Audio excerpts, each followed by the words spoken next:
Hi, I'm Charlotte, and this is Chatting with Charlotte, where I share conversations, life hacks, and inspirations to help you on your healing journey from childhood trauma. This is part 2 of my series entitled, Is God a Good Parent?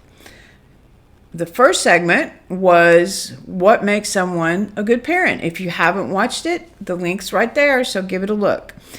Today's topic is, what does the Bible tell us about parenting? And I've picked several scriptures to talk about that and give you some idea of the biblical perspective on parenting. And some of these will be familiar with you, and some of them you may not have heard before. So the first one is a very familiar one. It comes from Proverbs chapter 22, verse 6, and it says, "Train up a child in the way he should go, and even when he is old, he will not depart from it."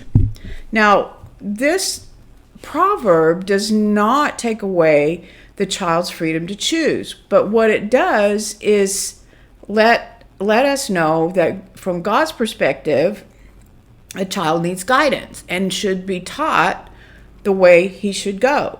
And if a parent does that, it will stick and it will be there when the child is older and he can fall back on it as an adult.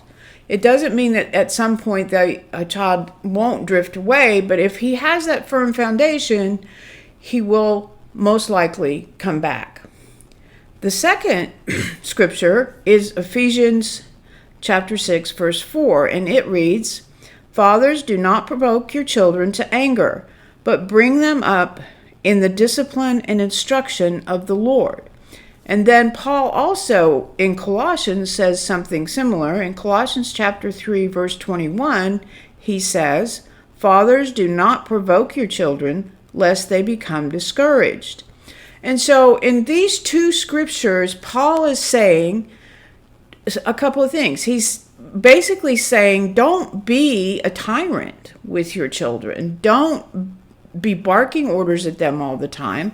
But when you guide them with kindness and gentleness.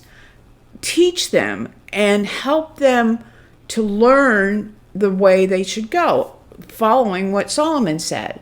Because you don't want to just ignite anger, or you don't want to discourage and demean them to the point that they don't have a good sense of themselves.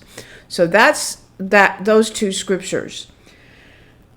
And then another Proverbs scripture, which is a very common one that I think probably everybody has heard, and it's probably one of the most debated scriptures about parenting in the Bible. It's from Proverbs 29, verse 15, and it reads, "The rod and reproof give wisdom, but a child left to himself brings shame to his mother."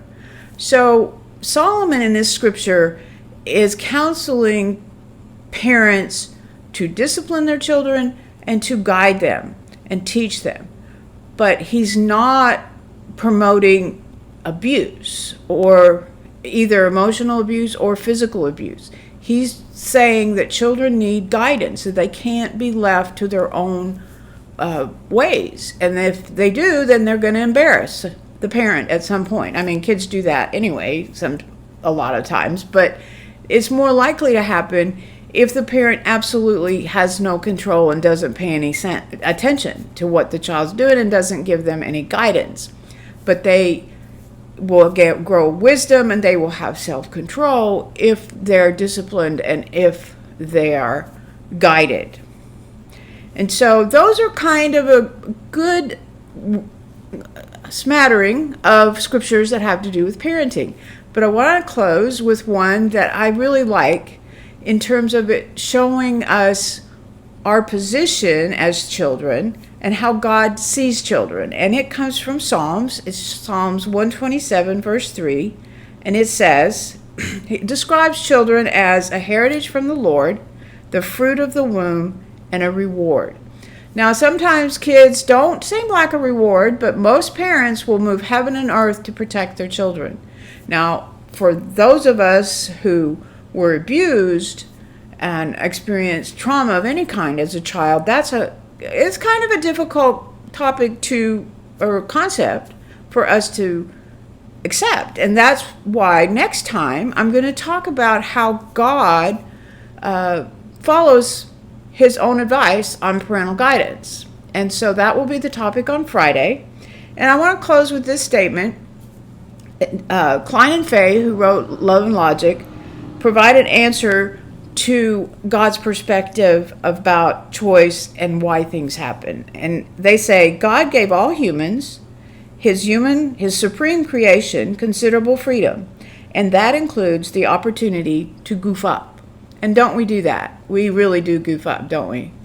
And on Friday, I'm going to talk a little bit more about all of those things, because we're going to be talking about things from God's perspective. We're going to be talking about the things I talked about on Monday, the things I talked about on today, and kind of put them together from God's perspective. So I look forward to seeing you then. Please comment and share and subscribe if you haven't already. And I look forward to talking to you on Friday. Goodbye now. Thanks.